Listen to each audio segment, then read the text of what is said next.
ये साफ दिख रहा है कि 8 तारीख को बिहार की दिवाली कैसे होगी। 8 तारीख को बिहार की दिवाली दिख रही है। और इसलिए मेरे भाइयों बहनों,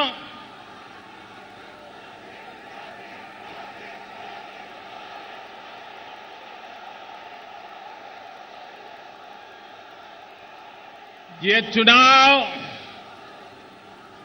चुनाव बिहार ही नहीं, सिर्फ पूरा हिंदुस्तान के लिए 2-2 दिवाली लेकर के आया। 2-2 दिवाली लेकर के आया। और एक छोटी सी दिवाली की शुरुआत हो चुकी है। एक छोटी सी दिवाली की शुरुआत हो चुकी है। जम्मू कश्मीर में लद्दाख में अभी स्थानीय निकायों के चुनाव हुए और वहां तो 90% माइनॉरिटी है। 90%।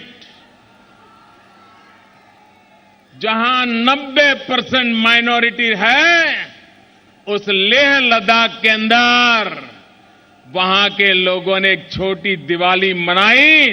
उस चुनाव में बाकी सबको साफ कर दिया। अकेले भारतीय जनता पार्टी का झंडा फहरा दिया। अभूतपूर्व विजय दिया।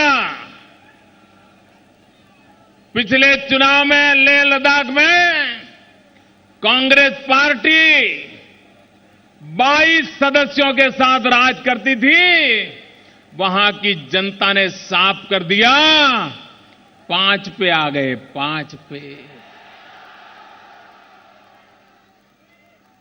और भाइयों बहनों, हम जानते हैं जब हिमालय में बर्फ गिरती है तो बिहार में ठंड शुरू हो जाती है। होती है कि नहीं होती है? हवा वहां से यहां आती है कि नहीं आती है? तो ये लद्दाख की हवा भी बिहार के अंदर दिवाली का माहौल बनाने के लिए तैयार बैठी है। मेरे भाइयों बहनों, ये चुनाव करीब 2 महीना लंबा चुनाव है। जब पहले 2 राउंड का चुनाव हुआ, मुझे आपके बीच आने का अवसर मिला था। 2 राउंड के बीच में इतने त्योहार थे कि तीसरा राउंड बड़ी देर से आया, लेकिन देर से भले आया, मैं फिर से आपके पास आ गया। और जब आप इतना प्यार देते हैं तो बार बार आने का मन करेगा कि नहीं करेगा? भाइयों बहनों, इस चुनाव में भारतीय जनता पार्टी और गठबंधन का तो हमारा विजय होना ही होना है। एनडीए का विजय होना ही होना है। लेकिन चुनाव का जीत का परिणाम तो 8 को आएगा। आपने मुझे जीत लिया है। आपने मुझे अपना बना लिया है। और ये आपने मुझे जो प्यार दिया है, उस प्यार को मैं ब्याज समेत लौटाऊंगा, विकास करके लौटाऊंगा।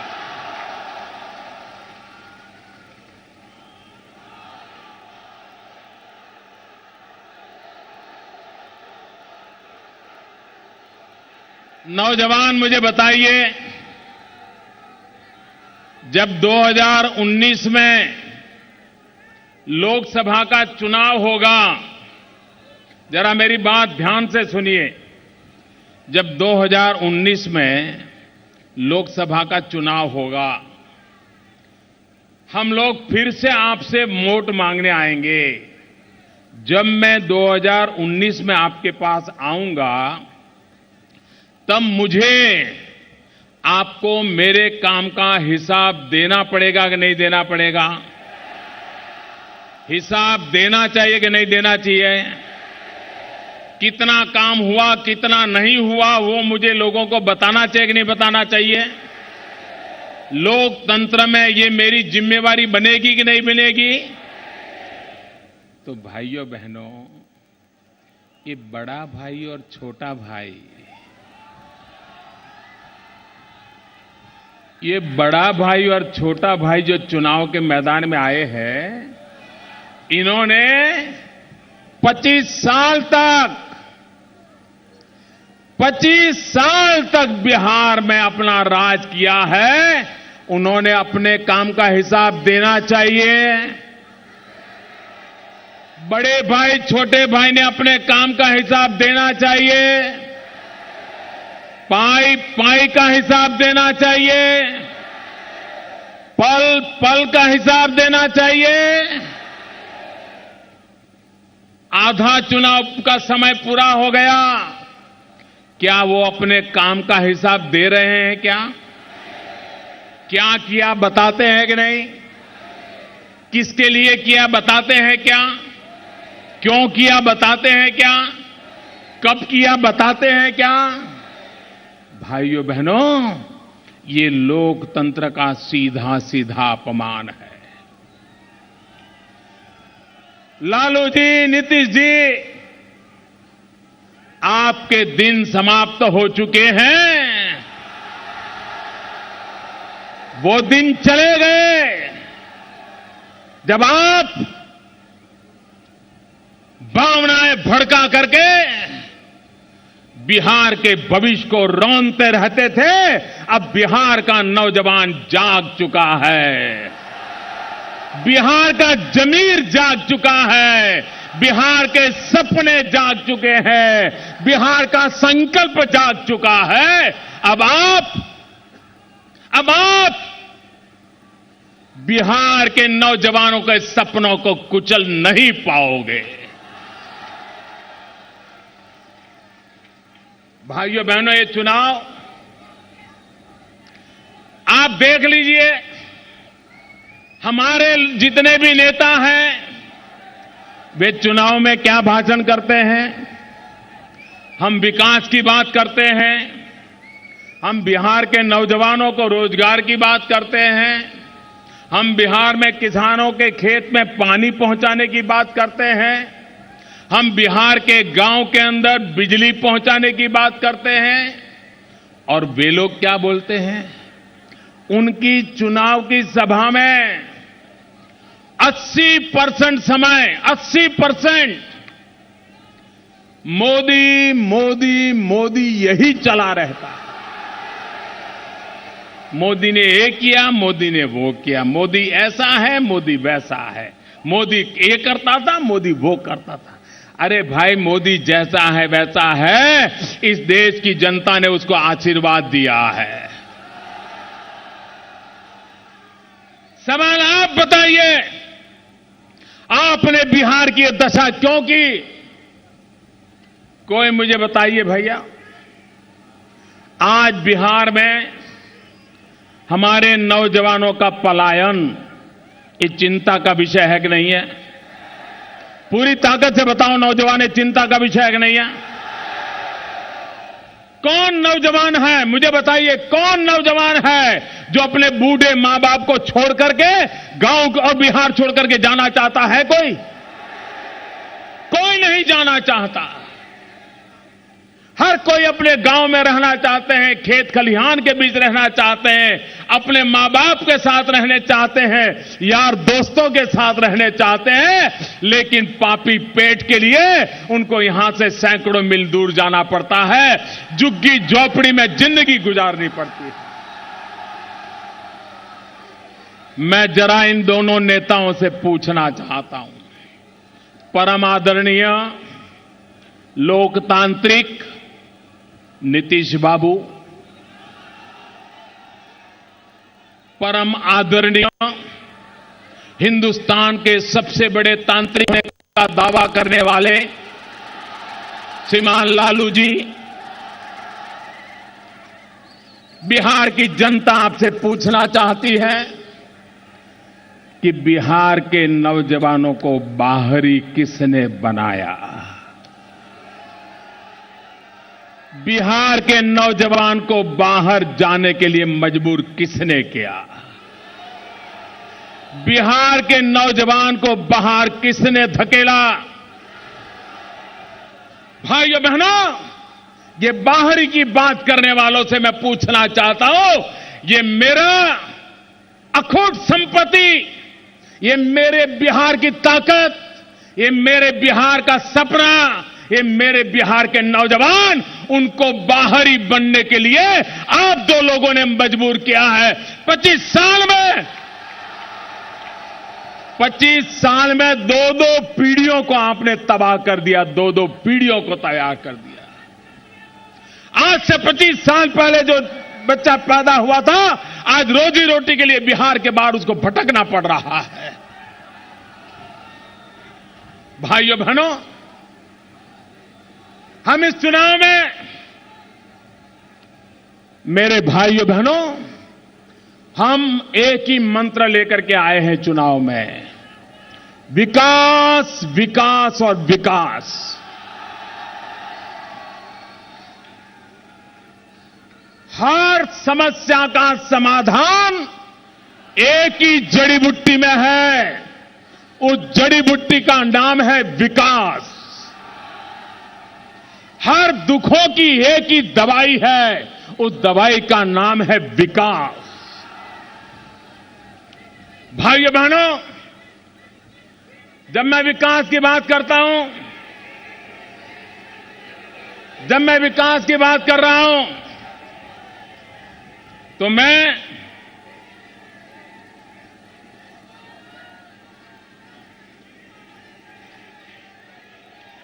छह बातों पर विशेष बल देना चाहता हूं।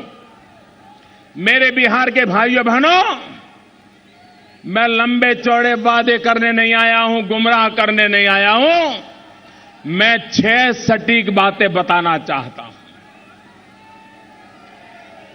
हम राज्य के लिए, बिहार प्रदेश के लिए, भारत का सदियों तक मार्गदर्शन करने वाली बिहार की धरती के लिए हमारा 3 सूत्री कार्यक्रम है। 6 में से मेरा 3 सूत्री कार्यक्रम है बिहार प्रदेश के लिए, और बिहार प्रदेश के लिए मेरा 3 सूत्री कार्यक्रम है बिजली, पानी, सड़क। ये बिहार राज्य के लिए बिजली, पानी और सड़क, और बिहार के मेरे परिवारों के लिए भी मेरी योजना है। बिहार के परिवारों के लिए भी मेरा 3 सूत्री कार्यक्रम है। वो 3 सूत्री कार्यक्रम है, बिहार के युवकों को पढ़ाई, बिहार के युवकों को कमाई, बिहार के बुजुर्गों को दवाई। बिहार प्रदेश के लिए बिजली, पानी, सड़क, बिहार के परिवारों के लिए कमाई, पढ़ाई और दवाई। भाइयों बहनों, मुझे बताइए, ये 6 सूत्री कार्यक्रम बिहार का भाग्य बदलेगा? ये 6 सूत्री कार्यक्रम बिहार का भाग्य बदलेगा? बिहार के नौजवान को शिक्षा मिलेगी? बिहार के नौजवान को रोजगार मिलेगा? बिहार के बुजुर्गों को दवाई मिलेगी? बिहार के गांव को सड़क मिलेगी? बिहार में किसान को पानी मिलेगा? बिहार के गांव-गांव बिजली पहुंचेगी? भाइयों बहनों, अगर 25 साल में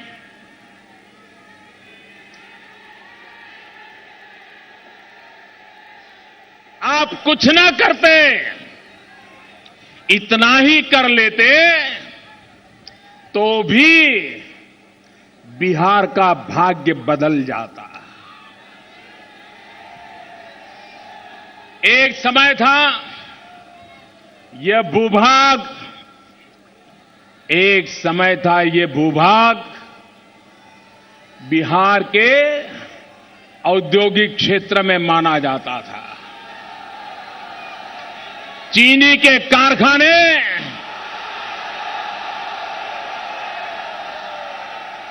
यहां की मीठी बोली में और मिठास घोलते थे।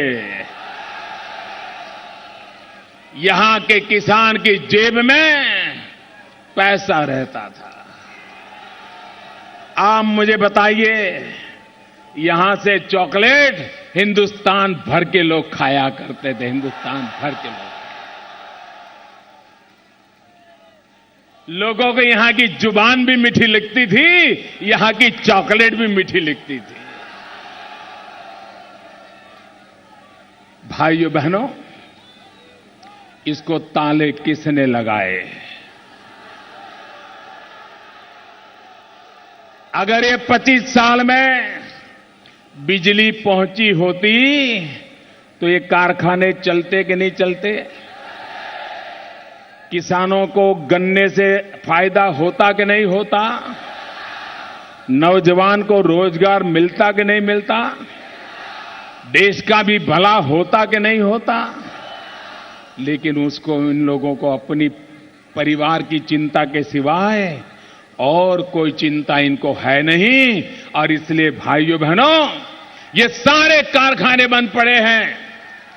अगर एक बार बिहार को बिजली मिल जाए तो बिहार की धरती में मेरे नौजवानों में ये ताकत है, फिर से बिहार को खड़ा कर सकते हैं। भाइयों,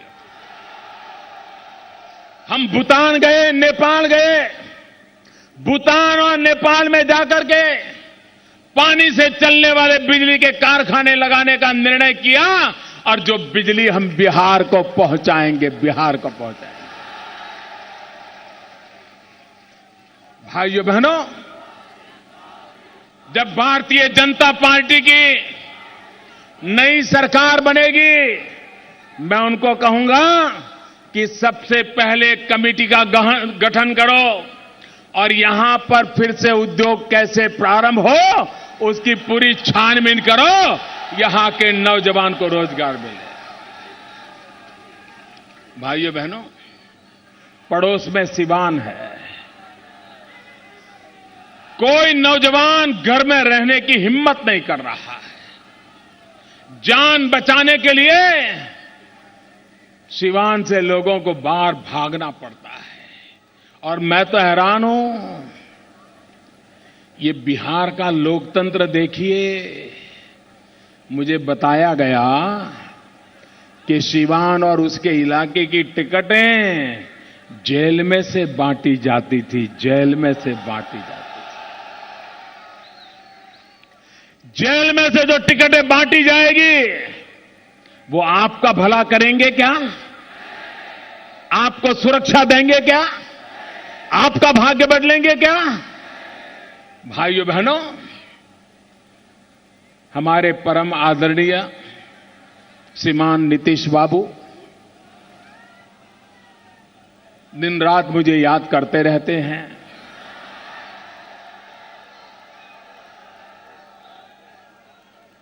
उनकी विरोध भक्ति काबिले दाद है। और वो मुझे सवाल पूछते रहते हैं, जरा नीतीश बाबू, अच्छा होता जब इसी इलाके के 23 बच्चे मध्याह्न भोजन में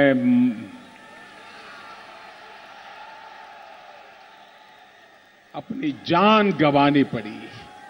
गरीब मां के बच्चे थे, दलित, पीड़ित, शोषित, पिछड़ों के बच्चे थे, उनको जान देनी पड़ी। और आपको कभी उस गांव में जाने की फुर्सत नहीं मिली। आपको उस पीड़ित परिवारों को मिलने की फुर्सत नहीं मिली, आपको अस्पताल जाने की हिम्मत नहीं थी, और जब मीडिया ने चारों तरफ तूफान खड़ा कर दिया तो आप पैर के अंगूठे पर एक पट्टी बांध करके लोगों की आंख में धूल झोंक रहे थे। और आज आप औरों पे सवाल नहीं उठा रहे हैं। ये चुनाव बिहार का है, बिहार के आपके पापों का जवाब दो। भाइयों बहनों, यहां पड़ोस में उत्तर प्रदेश का बलिया है, और बलिया के सपूत श्रीमान चंद्रशेखर जी, जिनका कांग्रेस पार्टी में बहुत बड़ा रुतबा था, यंग टर्क के नाते श्रीमती इंदिरा गांधी को भी ललकारने की उनमें ताकत थी। हमारे पड़ोस में थे, बलिया में थे। जरा दो चरित्र देखिए। ये चंद्रशेखर जी थे जिनका कांग्रेस पार्टी में सितारा चमकता था, लेकिन ये चंद्रशेखर जी ने जयप्रकाश जी के लिए कांग्रेस का अपना जीवन भर का नाता तोड़ दिया और जयप्रकाश बाबू के शरण में आके बैठ गए थे। और ये श्रीमान नीतीश बाबू देखिए, जो जयप्रकाश की उंगली के लेकर के चल रहे थे, जयप्रकाश बाबू का आशीर्वाद के नाम पर अपनी राजनीति चला रहे थे, लेकिन मौका परस्ती देखिए, वो जयप्रकाश बाबू को छोड़ करके कांग्रेस की शरण में जाकर के बैठ गए। दो नेताओं के चरित्र देख लीजिए। एक तरफ चंद्रशेखर जो कांग्रेस छोड़ करके जेपी के पास जाते हैं, दूसरे नीतीश बाबू जेपी को छोड़ करके कांग्रेस के पास चले जाते हैं। इससे पता चलता है, भाइयों बहनों,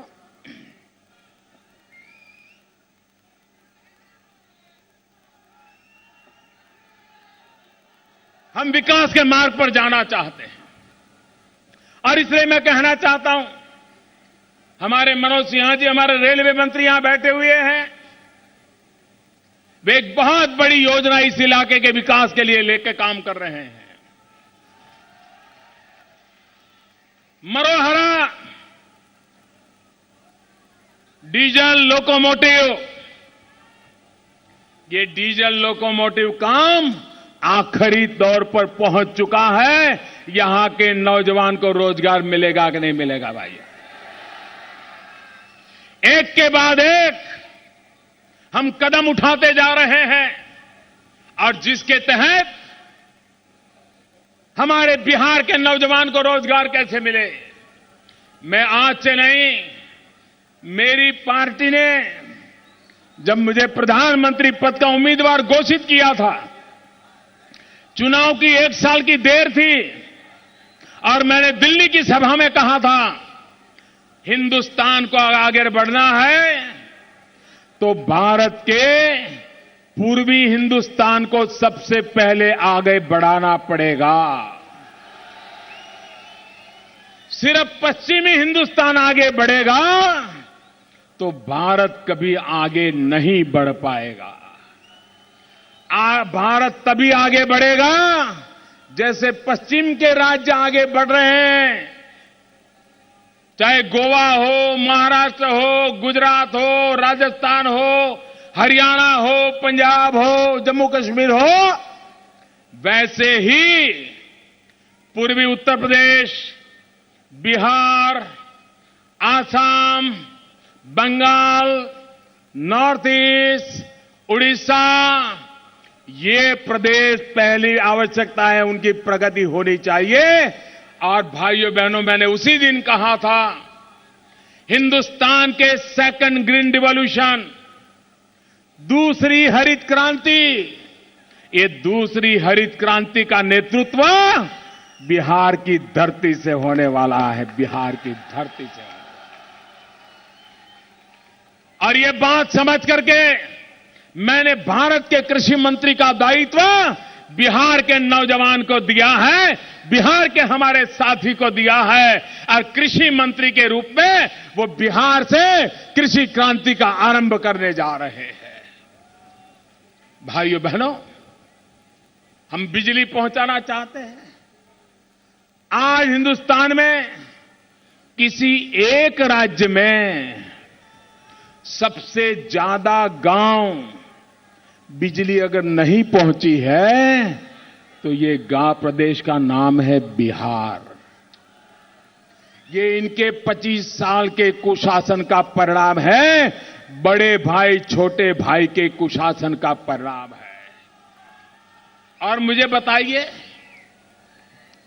मैं पहले सोच रहा था, अखबार में पढ़ रहा था, हमारे पार्टी के साथियों से पूछ रहा था, मुझे बताते थे कि महागठबंधन में, जो कि महास्वार्थ बंधन है, इस स्वार्थ बंधन में 3 खिलाड़ी है।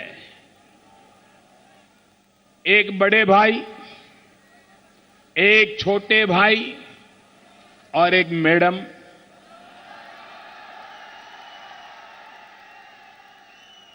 लालू जी, नीतीश जी और सोनिया जी। लेकिन मुझे पहली बार पता चला कि ये महास्वार्थ बंधन में 3 पार्टनर सिर्फ नहीं है, 4 खिलाड़ी है, 4। मुझे भी पता नहीं था, अभी अभी चला। एक लालू जी, दूसरे नीतीश जी, तीसरे मैडम सोनिया जी और चौथा तांत्रिक। ये महास्वार्थ बंधन के 4 खिलाड़ी हैं। क्या लोकतंत्र के साथ ऐसा खिलवाड़ चल सकता है क्या?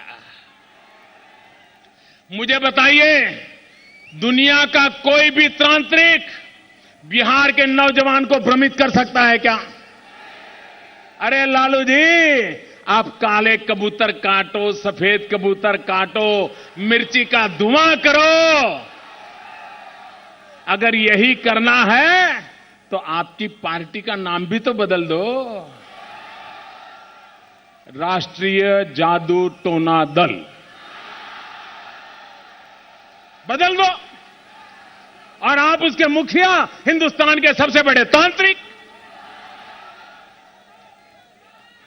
लोकतंत्र जनता जनार्दन के आशीर्वाद से चलता है। लोकतंत्र जंतर मंतर से नहीं चलता है। ये 18वीं शताब्दी की मानसिकता लेकर के 21वीं सदी के नौजवान का भला कर पाएंगे? कर पाएंगे मेरे दोस्तों? और इससे समय की मांग है कि इस बार बिहार में ऐसे लोगों को चुन चुन करके साफ कर दो भाइयों। इनका अहंकार देखिए, अहंकार। मैंने अभी टीवी पे एक दिन एक घटना देखी।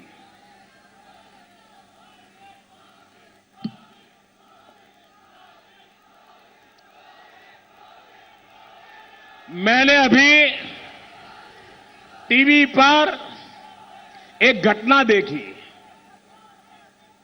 और मैंने देखा ये लोकतंत्र के नाम पर क्या अपने आप को राजा महाराजा मानते हैं क्या? अपने आप की सामंतशाही मानसिकता को पाले बैठे हैं क्या? और वो जो घटना देखी तो मुझे मेरा बचपन याद आ गया। उस घटना ने मुझे चौंका दिया। बिहार के ये महास्वार्थ बंधन के नेता भाषण करने के लिए आए। जरा माइक ठीक करना था तो माइक वाले को फटकारने लगे। माइक वाले को कहने लगे, तुझे उठा करके पटक दूंगा। क्या गरीब मां के बेटों के ये जुल्म करोगे आप लोग? अभी तो सत्ता आई नहीं और एक माइक ठीक करने वाले गरीब को उठा करके फेंक दोगे? ये गरीबी का अपमान है कि नहीं अपमान? ये गरीबी का अपमान है कि नहीं अपमान? अरे आपके लिए वो माइक वाला एक इंसान होगा, मेरे लिए वो माइक वाला मेरी बिरादरी है।